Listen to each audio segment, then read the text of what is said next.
लहान मुलांना देखील आपण हा संस्कार देतोय। आज मी आपल्या सर्वांना 2 खूप महत्त्वाचे नियम देणार आहे। हे नियम सगळ्यांसाठी लागू पडतात, लहान मुलांपासून वयोवृद्ध लोकांपर्यंत लागू पडतात। हे 2 नियम पाळल्यामुळे आपला दिवस तर सुंदर जाणारच आहे, आपले आयुष्य देखील सुंदर होण्यासाठी मदत होणार आहे आणि आपल्या धर्मावर देखील आपला विश्वास अजून दृढ होण्यासाठी मदत होणार आहे। तर हे काय प्रकार आहे बघा। पहिलं म्हणजे लक्षात घ्या, हा प्रकार सर्वांनी करायचा आहे। घरातल्या मोठ्यांनी लहानांना शिकवावं आणि ते करत आहेत याची देखील दक्षता घ्यावी आणि मोठ्यांनी तर ते करायचंच आहे। तुम्ही कराल तर ते पाहून लहान मुलं देखील करतील। ते सांगण्याआधी हा व्हिडिओ अधिकाधिक लोकांपर्यंत शेअर करायला विसरू नका आणि आपले चॅनल सबस्क्राईब आणि फॉलो करायलाही विसरू नका।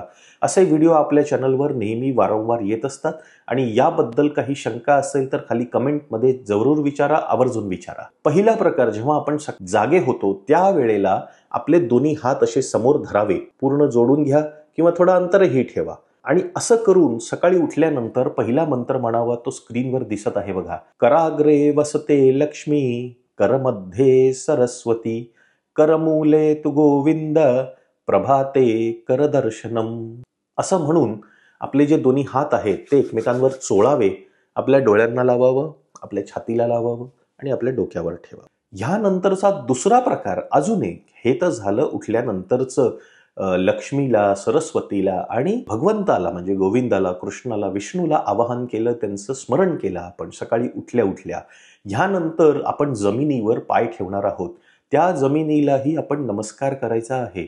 तो नमस्कार करतानाही एक मंत्र म्हणायचा आहे, तो स्क्रीनवर दिसतोय बघा। तो मंत्र असा आहे की समुद्रवसने देवी, पर्वतस्तन मंडले, विष्णुपत्नी नमस्तुभ्यं, पादस्पर्शम क्षमस्व मे। हे मंत्र पाठ करून घ्या आणि ह्याची सवय लावा, स्वतः करा, मुलांना देखील करा। असं केल्यानेच आपली सनातन संस्कृती वाढीस लागणार आहे, वाढणार आहे। अशा छोट्या छोट्या गोष्टी मी नेहमी सांगतच राहतो आणि हे केल्याने आपल्या धर्मावर विश्वास देखील वाढत जाणार आहे आणि परमेश्वरावर देखील विश्वास वाढणार आहे। फक्त चांगल्या घरामध्ये गेले, चांगली गाडी घेतली, मोठे झाल्यामुळे हे सगळं आपण सोडून द्यावं असा काही नियम सांगितलेला नाही।